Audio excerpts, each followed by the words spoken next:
Chelsea. This is my channel, The Fancy Hat Lady Reads. I'm wearing one of my fancy booktube hats, and today it's time for another crossover topic between Top 5 Wednesday and the BooktubeSFF Babbles. Top 5 Wednesday is a Goodreads group originally created by Lainey from Ginger Reads Lainey, currently moderated by Sam from Thoughts on Tomes. Every week there is a topic and you can pick 5 books for that topic to recommend on your booktube channel or blog or wherever you recommend books. And the BooktubeSFF Babbles are video prompts that anyone can participate in as part of the BooktubeSFF Awards. There are read-alongs going on for the next 3 months for the books on the short list for the BooktubeSFF Awards, as well as regular Babbles topics. So if you want to join in for any of that, I will link the Goodreads group for the BooktubeSFF Awards down below, as well as the Top 5 Wednesday group. So today's topic for Top 5 Wednesday and this week's topic for the Babbles is urban fantasy, favorite urban fantasy books and series.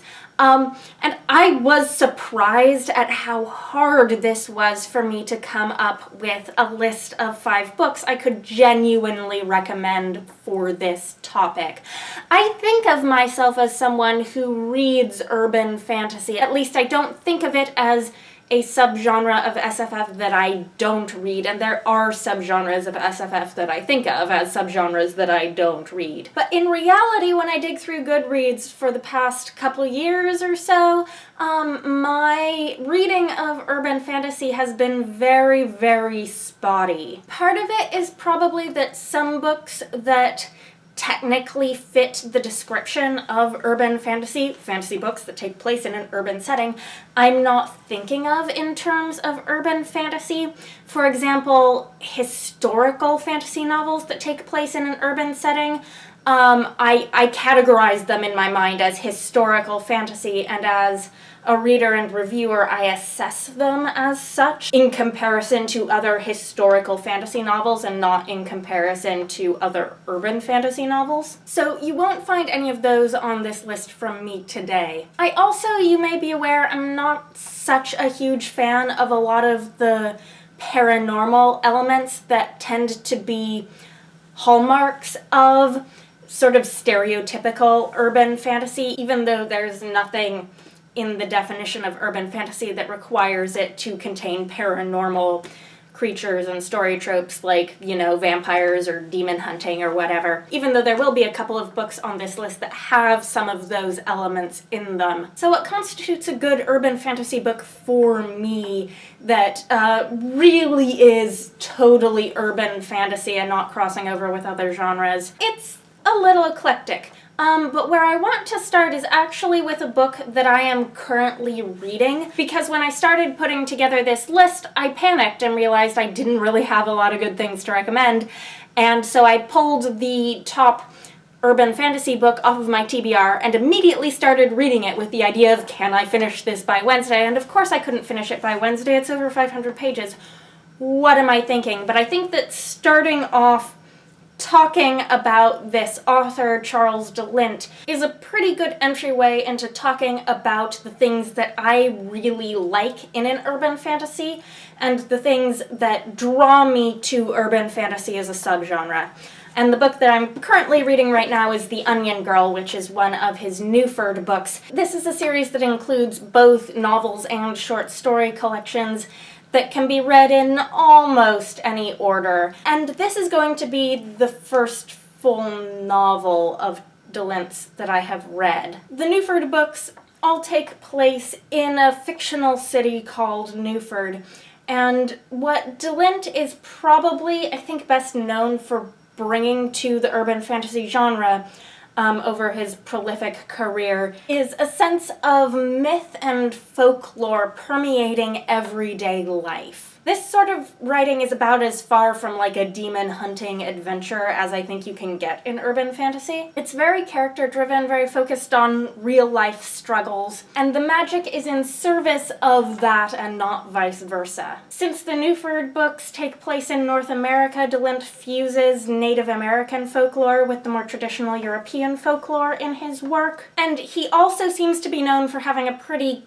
consistent focus on the arts and on artists. There's also a real sense of beauty and lyricism to Lint's writing. And these are all things that I really, really like, so I've anticipated for a long time that I would really like getting into Charles Lint's work. Of course, I'm only a third of the way through this book, and I predict there will be things that I end up liking more and liking less about this particular book.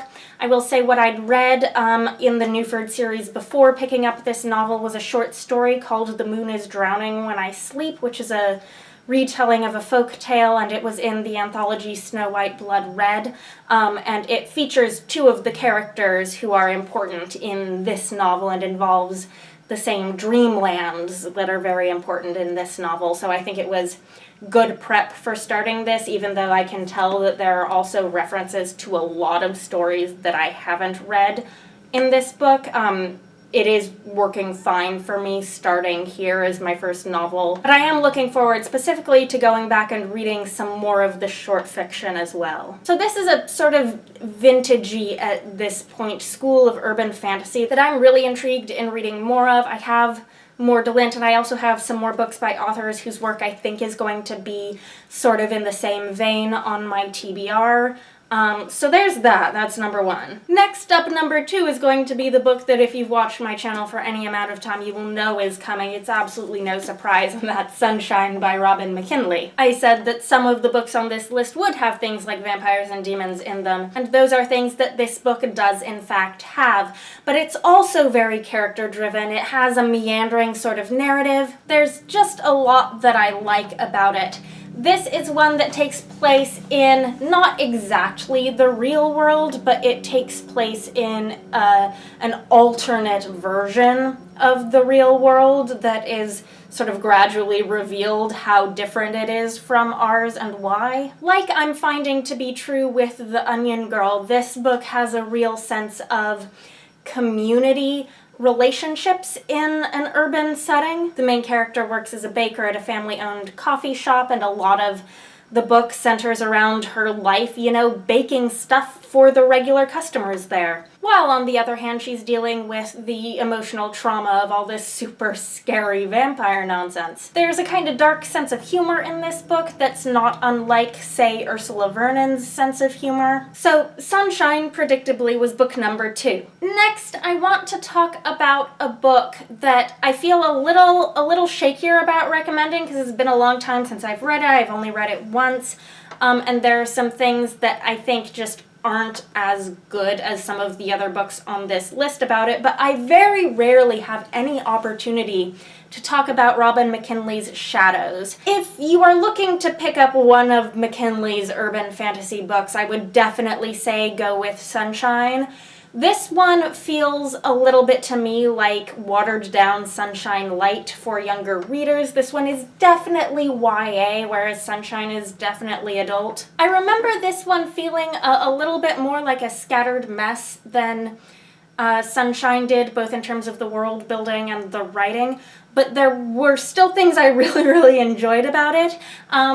This was lighthearted enough that I felt it wasn't trying to take itself too seriously, and I enjoyed that. There's a lot that's just unabashedly kooky that had me giggling. And also, strangely enough, this is the only book I can think of that I've read that has pulled off a werewolf romance in a way that I didn't dislike. I'm really not a fan of, like, alpha male romance tropes. Instead, here we have a protagonist who just, like, really likes dogs, and sometimes her love interest is a big puppy, and it works out great. I will say, though, that since I read this several years ago, I've read some reviews that pointed out that some of the ways the Japanese character in this is portrayed are not particularly accurate. I would not be in a place to judge that, and so I do have some reservations about recommending this book. The next book I'm going to recommend is another older book, and this is Tea with the Black Dragon by R.A. MacAvoy.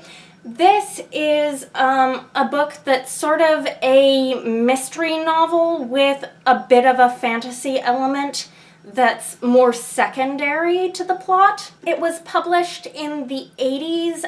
It takes place in San Francisco and has a lot to do with the tech industry of the time. And it's just one of those slightly unusual books that I think is a very worthwhile read. It's about a woman named Martha McNamara whose adult daughter has gone missing under unusual circumstances. She teams up with a sort of mysterious man named Mr. Long to help solve the mystery, and he is the Black Dragon of the title. This one does have a sequel that I own but haven't read yet, and it's been long enough since I've read this that I'm wondering if I need to reread this one before picking up the sequel.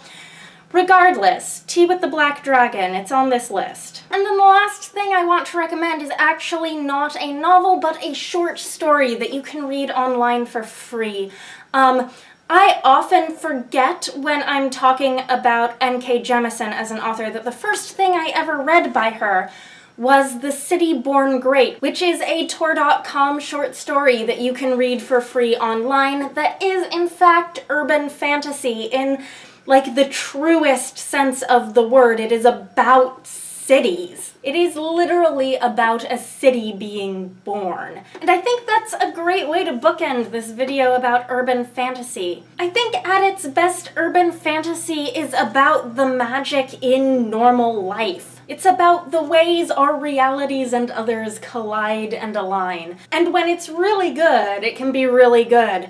I don't think I've read nearly enough really, really good urban fantasy. I have a lot of it on my TBR that could end up becoming new favorites. But if you have any books to recommend to me, of course, let me know. Also, let me know if you've read any of these and what you think. Anyhow, I hope you're having a nice day. That is all. Bye for now.